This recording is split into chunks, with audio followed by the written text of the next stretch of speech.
Hello everybody, कैसे हो आप सब। I hope you guys are doing good. तो आज के इस लेक्चर में बच्चे हम ह्यूमन फिजियोलॉजी के सारे डिसऑर्डर्स रिवाइज करेंगे जिसका आपको बहुत डायरेक्ट बेनिफिट होगा। कैसे? आप पीवाईक्यू उठा के देखिए, आप पैटर्न देखेंगे कि हर साल एटलीस्ट 2 क्वेश्चंस तो यहाँ से आ रहे हैं, है ना। तो 8 मार्क्स आपके गारंटी सीधा। प्लस सोने पर सुहागा ये है कि क्वेश्चन इतना डायरेक्ट आता है, कहीं से भी आपको ऐसे घुमा फिरा कर नहीं पूछेंगे, सीधा सीधा डिसऑर्डर और उसके सिम्टम और आप मैच कर लेंगे। तो आओ मेरे साथ, सिर्फ 15 मिनट्स में सारे डिसऑर्डर्स आज हम रिवाइज कर लेते हैं और हो सकता है डायरेक्ट बेनिफिट आपको इसका आपके एग्जामिनेशन में मिल जाए, है ना। तो इस फाइनल रिवीजन को मेरे साथ कर लो। सबसे पहले आपके पास क्या आता है? Digestive system. 5 डिसऑर्डर्स दे रखे हैं एनसीईआरटी में डाइजेस्टिव सिस्टम के। जॉन्डिस है, वॉमिटिंग है, डायरिया है, कॉन्स्टिपेशन है और इनडाइजेशन है। जॉन्डिस यानी पीलिया, आपको पता है। अब इसमें क्या होता है बेटा? लिवर अफेक्ट होता है। लिवर अफेक्ट है तो बाइल पिगमेंट डिपॉजिट हो जा रहे हैं, एक्सक्रीट आउट नहीं हो पा रहे। बाइल पिगमेंट डिपॉजिट हो रहे हैं तो स्किन और आईज का कलर कैसा आ रहा है? येलो। तो बहुत सिंपल से सिम्टम्स है इसके, आप बहुत इजीली मैच कर सकते हो। येलो हो रहा है स्किन और आईज, और लिवर अफेक्ट हो चुका है, बाइल पिगमेंट डिपॉजिट हो चुका है, ये हो गया आपका जॉन्डिस। फिर आ रहा है वॉमिटिंग। अब वॉमिटिंग हम सबको पता है, उल्टी होना। तो वॉमिटिंग में क्या है? आपके स्टमक का कंटेंट माउथ से इजेक्ट आउट होगा, तो इसको आप क्या बोलते हो? वॉमिटिंग। स्टमक का कंटेंट बाहर आ रहा है, ये बात याद रखना, यहां थोड़ा सा कंफ्यूज किया जाता है, ठीक है। वॉमिटिंग आपको पता है इनवॉलेंट्री एक्शन है, आपके कंट्रोल में तो नहीं है, तो इसका सेंटर क्या होगा? मेडुला ऑब्लोंगेटा, सीधी सी बात है। फिर आपके पास लिखा हुआ है नोजिया, है ना। एनसीईआरटी लिखती है कि वॉमिटिंग प्रीसीडेड बाय नोजियस फीलिंग। तो नोजिया जैसा यानी उल्टी जैसा लगना, दिल घबराना जिसे आप बोलते हो, तो वो पहले होगा, उसके बाद वॉमिटिंग होगी। सिंपल सिंपल सिम्टम्स है इसके।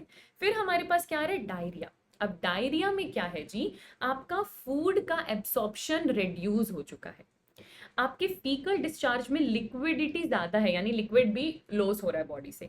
अब नॉर्मल फ्रीक्वेंसी है बाउल मूवमेंट की। बाउल मूवमेंट क्या है? इंटेस्टाइन में जो फूड की मूवमेंट है उसे आप बाउल मूवमेंट बोलते हो। उसकी फ्रीक्वेंसी अब नॉर्मल है। बार बार आपको वॉशरूम जाना पड़ेगा, कभी ना कभी लाइफ में हम सब ने इसको देखा है ना, मोर देन 3 टाइम्स अगर आपको वॉशरूम जाना पड़ रहा है, फीकल डिस्चार्ज हो रहा है, इसका मतलब डायरिया है। तो क्या है? अब नॉर्मल फ्रीक्वेंसी बाउल मूवमेंट की है, फूड अच्छे से एब्जॉर्ब नहीं हो रहा, लिक्विड ज्यादा रिलीज हो रहा है ना, फीकल डिस्चार्ज में लिक्विडिटी ज्यादा हो रही है, डायरिया हो गया। फिर है आपके पास कॉन्स्टिपेशन। अब कॉन्स्टिपेशन मतलब फीकल डिस्चार्ज हो ही नहीं रहा, जस्ट अपोजिट हो गया आपके पास। इसमें क्या है? सारे फीसेस कोलोन में ही रह गए, डिस्चार्ज हो नहीं रहा है, और इरेग्युलर बाल मूवमेंट है। अब ये बहुत अच्छे से याद रखना, अब नॉर्मल फ्रीक्वेंसी है बाल मूवमेंट की तो डायरिया, इरेग्युलर बाल मूवमेंट है तो कॉन्स्टिपेशन। यहां अड़ सकते हो अगर अड़ सकते हो तो। इरेग्युलर में कॉन्स्टिपेशन हो गया, अब नॉर्मल फ्रीक्वेंसी में डायरिया आ गया, ठीक है। फिर हमारे पास क्या है? इनडाइजेशन। नाम से समझ सकते हो डाइजेशन नहीं हो रहा।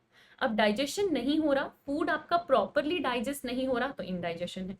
अब फूड जब डाइजेस्ट ही नहीं हो रहा तो आपको हमेशा ऐसे लगेगा कि पेट भरा भरा है, इसलिए फीलिंग ऑफ फुलनेस आती है कि पेट हमेशा भरा भरा लग रहा है। अब इसका रीजन क्या हो सकता है? हो सकता है आपके डाइजेस्टिव एंजाइम्स कम सिक्रीट हो रहे हैं, इनएडिक्वेट सिक्रीशन है। आपने ओवर ईटिंग कर लियो, कल शादी में गए, एकदम फ्री का खाना था, भरपेट हमने ठूस लिया, अब ठूस लिया तो वो डाइजेस्ट नहीं हो रहा। ओवर ईटिंग कर ली, स्पाइसी फूड खा लिया, फूड पॉइजनिंग होगी, कभी कभी एंजाइटी स्ट्रेस भी इसका रीजन हो जाता है कि आपका फूड डाइजेस्ट नहीं हो रहा और आपको ऐसा लग रहा है पेट भरा हुआ है, भूख ही नहीं लग रही, तो उसको बोलते हैं फीलिंग ऑफ फुलनेस और आपके पास इनडाइजेशन। तो बहुत सिंपल 5 डिसीज डाइजेशन की यहाँ पर हमने कर ली। जॉन्डिस देखा, वॉमिटिंग देखा, डायरिया देखा, कॉन्स्टिपेशन और इनडाइजेशन, ठीक है, बढ़िया। आगे आए तो अगला चैप्टर आपके पास आता है रेस्पिरेटरी सिस्टम। अब रेस्पिरेटरी सिस्टम में 2 मेन डिसऑर्डर्स आपके पास, एक अस्थमा, जिसको अस्थमा प्रोनाउंस कर रहे हैं आजकल, है ना, तो अस्थमा, और एम्फाइसीमा। अब अस्थमा में क्या है? ब्रोंकाई एंड ब्रोंक्यूल्स में इन्फ्लेमेशन है, ब्रोंक्यूल्स में इन्फ्लेमेशन है। एम्फाइसीमा में क्या है? जो एल्वियोलर, जो सैक लाइक स्ट्रक्चर है, एल्वियोलर वॉल्स, वो डैमेज हो रही है। डिफरेंस याद रखना, अस्थमा में ब्रोंक्यूल्स और ब्रोंकाई में इन्फ्लेमेशन है, एम्फाइसीमा में एल्वियोली की वॉल डैमेज हो रही है, रेस्पिरेटरी सरफेस डिक्रीज हो चुका है। जिन पेशेंट्स को अस्थमा है, आपने देखा होगा वो इनहेलर यूज करते हैं, तो जब वो सांस लेते हैं, जब उनको सांस लेने में मुश्किल होती है ना, उनको सांस लेने में मुश्किल होती है, तो वो जब गहरी सांस लेते हैं तो ऐसे सीटी जैसी साउंड आती है, इसको बोलते हैं वीजिंग होना, है ना, ऐसे ऐसा लगता है जैसे सीटी जैसी एक आवाज आ रही है, तो इसको बोलते हैं वीजिंग, ठीक है। तो अस्थमा में क्या है? ब्रोंक्यूल्स की, ब्रोंकाई और ब्रोंक्यूल्स की वॉल में हो गया इन्फ्लेमेशन, सांस लेने में हो रही है तकलीफ, और सांस कैसी ली जा रही है? वीजिंग साउंड के साथ ली जा रही है, तो वो होता है अस्थमा। एम्फाइसीमा, सबसे ज्यादा ज्यादा बार जो क्वेश्चन आया एम्फाइसीमा से, उसको सिगरेट स्मोकिंग से मैच करने को आया, याद रखना। जितनी बार और जितनी ज्यादा बार ये क्वेश्चन आया, इसको सिगरेट स्मोकिंग से मैच करने के लिए आया है कि जो लोग सिगरेट स्मोक करते हैं उनको एम्फाइसीमा डिसीज होने के चांसेस बहुत ज्यादा है। इसमें एल्वियोली की वॉल डैमेज हो गई, तो रेस्पिरेटरी सरफेस डिक्रीज हो गया, और ये एक क्रॉनिक डिसऑर्डर है, ये आपके पास क्रॉनिक डिसऑर्डर होता है एम्फाइसीमा। फिर इस चैप्टर में आपको दे रखा है ऑक्यूपेशनल रेस्पिरेटरी डिसऑर्डर। आपका ऑक्यूपेशन ऐसा है, आप ऐसी किसी इंडस्ट्री में काम करते हैं, जैसे जहां स्टोन ब्रेकिंग हो रही है ना, सीमेंट इंडस्ट्री से ग्राइंडिंग हो रही है, तो बहुत ज्यादा डस्ट रिलीज हो रहा है, तो आप दिन के बहुत सारे घंटे में डस्ट के एक्सपोजर में है, आपका इम्यून सिस्टम उतने अच्छा से वहां पे काम नहीं कर रहा। उस केस में क्या होता है, फाइब्रस टिश्यूज में इन्फ्लेमेशन हो जाता है, तो फाइब्रोसिस। बहुत लंबे समय के लिए अगर आप ऐसी इंडस्ट्री में काम करो बिना प्रॉपर प्रिकॉशन लिए, तो परमानेंट लंग डैमेज भी हो सकता है। तो फाइब्रोसिस, सिलिकोसिस, ये सारी चीजें आपने पढ़ी होंगी। ऑक्यूपेशन से होने वाली डिसऑर्डर है, क्योंकि जिस जगह पर आप काम करते हो, जिस इंडस्ट्री में, वहां पर आपका डस्ट से एक्सपोजर जाता है, इसलिए इसको ऑक्यूपेशनल रेस्पिरेटरी डिसऑर्डर कहते हैं। मेन इसमें आपको क्या याद रखना है, फाइब्रोसिस। जो फाइब्रस टिश्यूज है उनमें इन्फ्लेमेशन हो जाएगा, फाइब्रोसिस, और लंबे समय तक अगर ये रहा तो परमानेंट लंग डैमेज हो सकता है। तो सिंपल थे रेस्पिरेटरी सिस्टम के डिसऑर्डर। फिर आते हैं हमारे पास दिल, हमारा सर्कुलेटरी सिस्टम, उसके डिसऑर्डर। सर्कुलेटरी सिस्टम का सबसे पहला और सबसे सिंपल डिसऑर्डर है आपके पास हाइपरटेंशन। हाइपरटेंशन जो आजकल हम सबको है, हमारा बीपी हाई रहता है ना, फटाफट से बीपी हाई हो जाता है, एकदम गुस्सा बहुत जल्दी आ रहा है, स्ट्रेस बहुत ज्यादा ले रहे हैं, तो हाई बीपी बहुत नॉर्मल हो रही है ये डिसीज आजकल। ब्लड प्रेशर ज्यादा होना, सबसे पहले तो आपको ये पता होना चाहिए नॉर्मल ब्लड प्रेशर कितना है। नॉर्मल ब्लड प्रेशर कितना रहता है, 120/180 mm ऑफ Hg, जिसमें 120 होता है सिस्टोलिक ब्लड प्रेशर, पंपिंग वाला जब हार्ट पंप कर रहा है, और 80 होता है डायस्टोलिक ब्लड प्रेशर, जब रेस्टिंग कंडीशन में आपका हार्ट है। तो एक पंपिंग ब्लड प्रेशर, एक रेस्टिंग ब्लड प्रेशर है। 120 और 80 नॉर्मली होना चाहिए। अगर एक इंडिविजुअल का बार बार ब्लड प्रेशर हम देख रहे हैं और हर बार कितना रह रहा है, 140/90, मतलब उसको हाइपरटेंशन है, ज्यादा रह रहे ना नॉर्मल से, तो ये हाइपरटेंशन है। और इतना ज्यादा प्रेशर से अगर ब्लड पंप करेगा तो ये आपको हार्ट डिसीजेस कर सकता है, आपके वाइटल ऑर्गन्स अफेक्ट हो सकते हैं, जैसे ब्रेन और किडनी। तो क्या सिम्टम्स रहेंगे हाइपरटेंशन में, आपका हार्ट डिसीजेस हो सकती हैं और वाइटल ऑर्गन्स अफेक्ट हो सकते हैं। ये हो गया हाइपरटेंशन। हाइपरटेंशन के बाद आ रही है आपके पास CAD. CAD is coronary artery disease, जिसका दूसरा नाम है एथेरोस्क्लेरोसिस। कोरोनरी आर्टरी कौन सी आर्टरी होती है, पहले तो मुझे ये बताओ। ये वो आर्टरी या वो वेसल है जो ब्लड किसको देती है, हार्ट को। आपका हार्ट पूरी बॉडी को ब्लड दे रहा है, आपकी हार्ट के वॉल्स को भी तो ब्लड चाहिए, वो भी तो मस्कुलर ऑर्गन है, उसको भी तो ब्लड चाहिए, उसको भी तो ऑक्सीजन चाहिए। तो हार्ट की मसल्स को, वॉल्स को जो ऑक्सीजन दे रहा है, जो ब्लड दे रहा है, वो है कोरोनरी आर्टरी। एथीरो वर्ड का मतलब है प्लैग, है ना, कुछ डिपॉजिट हो जाना, उसको बोलते हैं एथीरो। तो एथीरोस्क्लेरोसिस का क्या मतलब है कि उस आर्टरी में, उस कोरोनरी आर्टरी में कुछ डिपॉजिट हो गया, कुछ कुछ जम गया वहां पे, चाहे कैल्शियम, चाहे फैट, चाहे कोलेस्ट्रॉल या फाइब्रस टिश्यू, है ना, वो वहां पर इकट्ठा हो गया। उसकी वजह से उस आर्टरी का ल्यूमेन हो गया नैरो।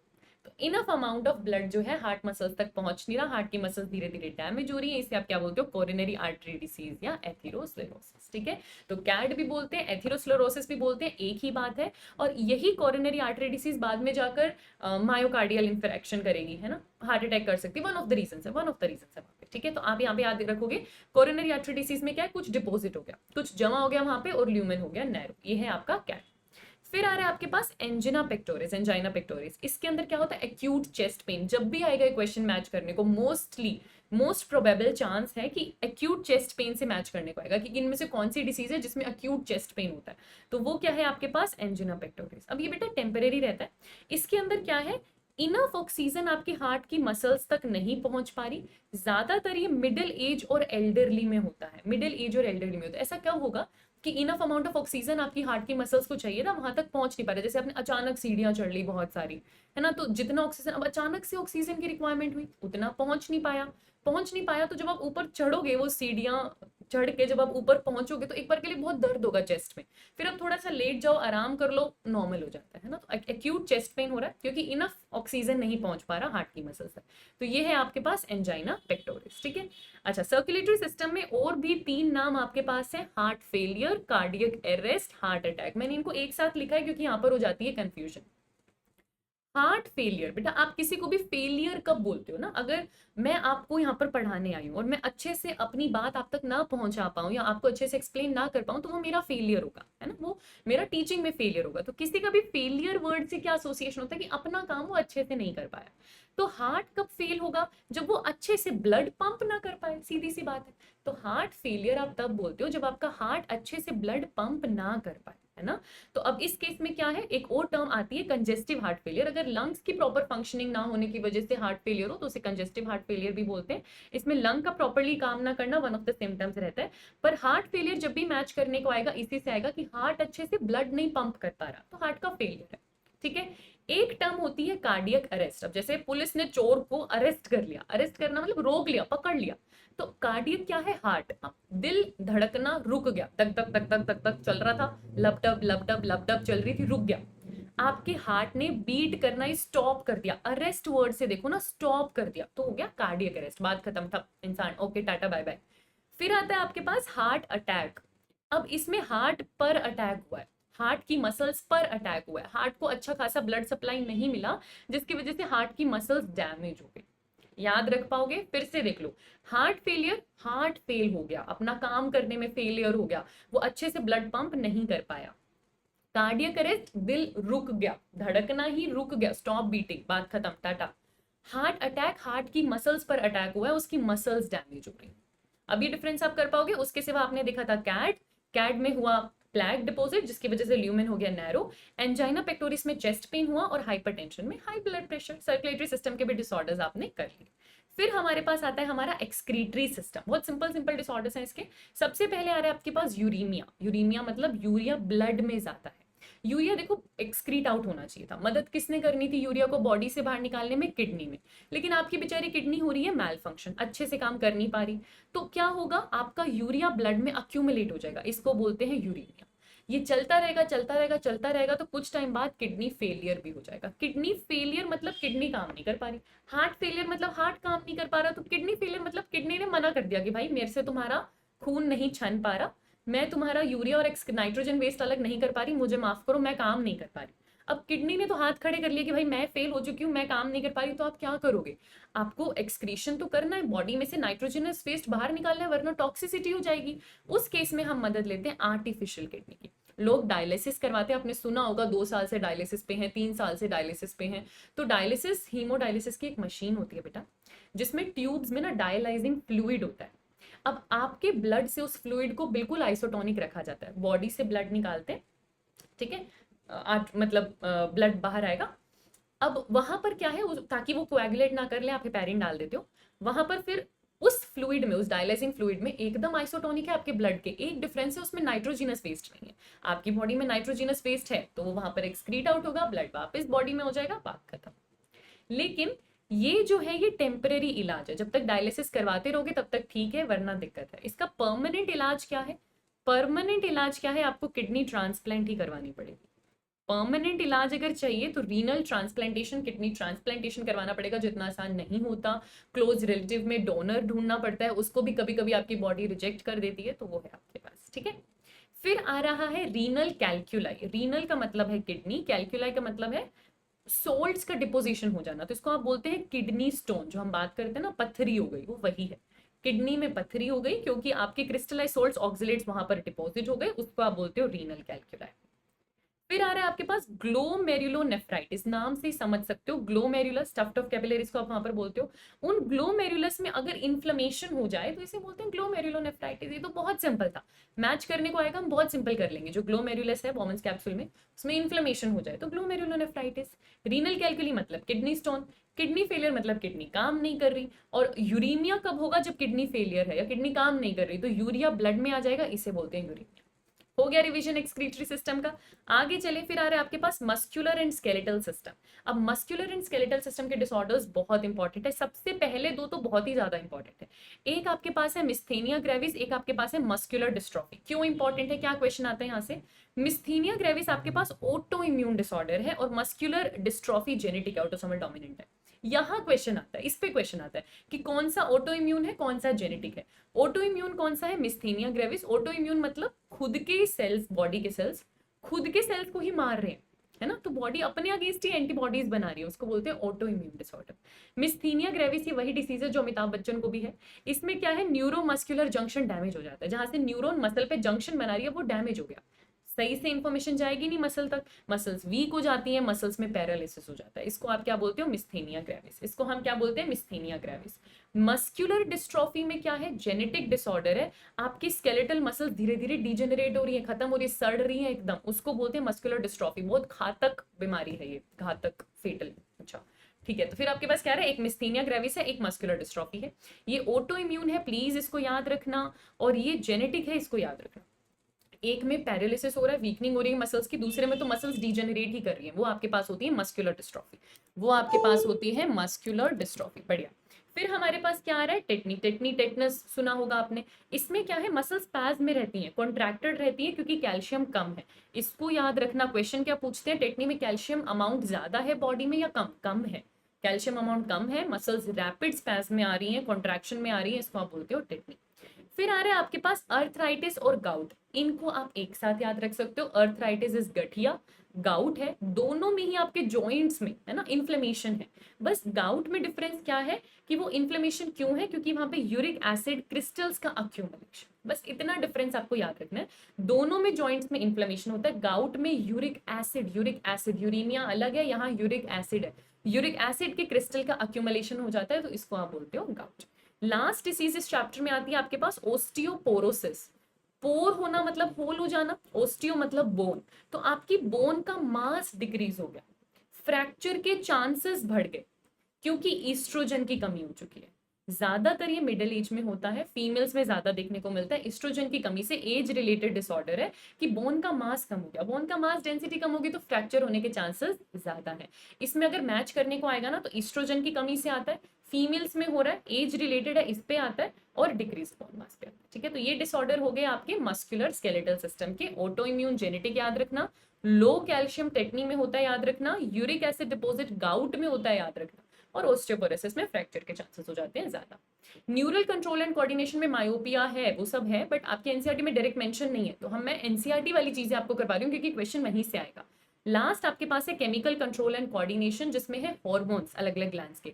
कौन से हार्मोन के ज्यादा सिक्रीशन से कौन सा डिसऑर्डर होता है, किसके कम सिक्रीशन से कौन सा डिसऑर्डर होता है, जो एनसीईआरटी में यहाँ पे रिवाइज कर लो फटाफट। सबसे पहले ग्रोथ हार्मोन। ग्रोथ हार्मोन आपको पता है कौन सी ग्लैंड से आ रहा है, आपकी एंटीरियर पिट्यूटरी। आपकी एंटीरियर पिट्यूटरी इस हार्मोन को सिक्रीट करती है। अब नाम है ग्रोथ, तो ग्रोथ करवाएगा। हाइपो का मतलब होता है इसका सिक्रीशन है कम, और हाइपर का मतलब होता है कि इसका सिक्रीशन है ज्यादा। इतनी बात तो समझ में आपको आनी चाहिए, है ना। अब कम सिक्रीशन होने पर, अगर ग्रोथ हो रही थी जब आप छोटे थे, आपको इस हार्मोन की जरूरत थी हाइट बढ़ाने के लिए, और इसकी सिक्रीशन ही नहीं हुई, तो आप ड्वार्फ रह जाओगे, ग्रोथ हो जाएगी स्टंटेड, सीधी सी बात है। हाइपो सिक्रीशन ग्रोथ का ड्वार्फिज्म करेगा।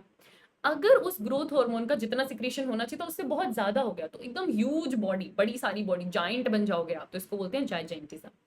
ठीक है, इसमें बॉडी की अबनॉर्मल ग्रोथ हो जाएगी, अबनॉर्मल ग्रोथ हो जाएगी बॉडी की।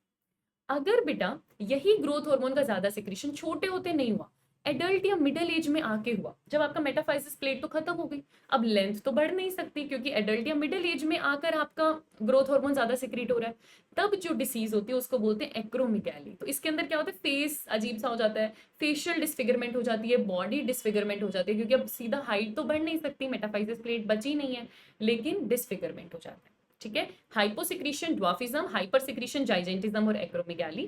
थायरोक्सिन याद रखना, इस पे क्वेश्चन आने के चांसेस ज्यादा है, एक हाइपो एक हाइपर। हाइपो में क्या है, अगर थायरोक्सिन कम सिक्रीट होने का रीजन ये है कि आयोडीन ही नहीं है, आयोडीन की डेफिशिएंसी है, तो आयोडीन लेने के लिए आपका थायराइड ग्लैंड एनलार्ज हो जाता है, इसको बोलते हैं गोइटर। तो हाइपोसिक्रीशन क्यों हो रहा है, आयोडीन की डेफिशिएंसी से अगर हाइपोसिक्रीशन हो रहा है, ये कीवर्ड है, इसको याद रखना, तो क्या होगा, गोइटर। थायराइड ग्लैंड इसमें एनलार्ज हो जाएगा। प्रेगनेंसी के टाइम, कीवर्ड क्या है, प्रेगनेंसी। प्रेगनेंसी के टाइम इनफ थायराइड नहीं बना, तो जो डिसीज होती है क्रेटिनिज्म, जो बच्चा पैदा होगा वो मेंटली फिजिकली रिटार्डेड होगा, उसकी ग्रोथ स्टंटेड होगी। अगर थायराइड की सिक्रीशन है ज्यादा, हाइपर, तो है एक्सोपिथैल्मिक गॉइटर। और ये सिक्रीशन ज्यादा क्यों है, क्योंकि नोड्यूल बन गया थायराइड में, कैंसर हो गया थायराइड का, बहुत ज्यादा सिक्रीशन हो रहा है, तब होता है एक्सोपिथैल्मिक गॉइटर या ग्रेव्स डिसीज। दोनों नाम एक ही हैं, इनको याद रखना। आई बोल्स प्रोट्रूड कर जाएंगी, मेटाबॉलिक रेट बहुत ज्यादा है, और वेट लॉस हो जाता है इस हाइपर थायराइडिज्म में। तो हाइपो में आया गॉइटर और क्रेटिनिज्म, हाइपर में आया एक्सोपिथैल्मिक गॉइटर और ग्रेव्स डिसीज। फिर आ रहा है आपके पास एड्रिनल कॉर्टेक्स। एड्रिनल के दो हिस्से हैं, आपकी किडनी के ऊपर छोटा सा ग्लैंड है, कॉर्टेक्स और मेडुला, के दो हिस्से हैं। कॉर्टेक्स रिलीज करते हैं कॉर्टिकोइड्स, जैसे मिनरलोकॉर्टिकोइड, ग्लूकोकॉर्टिकोइड और सेक्स कॉर्टिकोइड। अगर इन हार्मोन्स का कम सिक्रीशन है बेटा, लेस सिक्रीशन है, हाइपो सिक्रीशन है, तो जो डिसीज होती है उसे बोलते हैं एडिसन्स डिसीज। तो आपका कार्बोहाइड्रेट का मेटाबॉलिज्म रुक जाएगा, वीकनेस हो जाएगी, आपको फैटिग हो जाएगी। सिंपल बेसिक से सिम्टम्स है, सिम्टम्स पे क्वेश्चन इतने नहीं भी आते, नाम पे आते हैं। नाम रिवाइज करना, नाम याद रखना। कॉर्टेक्स के हार्मोन सिक्रेट नहीं होंगे तो एडिसन्स डिसीज। देखो, ए से एड्रिनल, ए से एडिसन, ऐसे याद रख लो। यहाँ पर अगर कम सिक्रीशन है थायराइड का, गोइटर हमें पता है, हाइपर में एक्सोपथैल्मिक गॉइटर है। क्रिटिनिज्म भी याद रहता है, प्रेगनेंसी से रिलेटेड आपके पास हो जाएगा। और ग्रोथ हार्मोन तो आपने देख लिया, एक ड्वार्फ है, एक जाइजेंटिज्म है, एक एक्रोमेगाली है। तो यहाँ पर आपके सारे ह्यूमन फिजियोलॉजी के क्वेश्चन खत्म और आपने अपने 8 मार्क्स गारंटी कर लिए। आपको बहुत बहुत बधाई हो। इसी तरीके से पढ़ते रहो। आप लोगों को पढ़ा के इस पूरे सेशन में मुझे बहुत मजा आया।